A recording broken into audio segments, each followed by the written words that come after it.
কন্যাকুমারী স্বপ্নের জায়গা।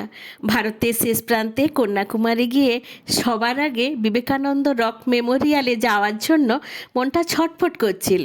হালকা মেঘলা আকাশ, অবশেষে লঞ্চে করে পৌঁছে গেলাম বিবেকানন্দ রকে। সিঁড়ি দিয়ে উঠে এলেই বিবেকানন্দ রক মেমোরিয়াল। ভেতরে ঢুকে স্বামীজিকে দেখে বুকের ভেতরটা কষ্টে মুচড়ে দিয়েছিল। যেন মনে হয়েছিল বাড়ির কেউ এখানে এত দূরে, একদম একা। কি কঠিন সে কষ্ট, চোখ ঠেলে জল বেরিয়ে আসছিল। সামনে থাকা শ্রীপদ মণ্ডপম দেবী কন্যাকুমারী অর্থাৎ দেবী পার্বতী ভগবান শিবের উদ্দেশ্যে তপস্যা করেছিলেন। এখানে দেবী পাদস্পর্শ শিলা দেখে মনটাকে শান্ত করে পরিবারের সঙ্গে মন্দিরে চাতালে বসে সমুদ্রের পাগলপানা ঢেউ দেখে অসম্ভব ভালো লাগায় ভরে গিয়েছিল।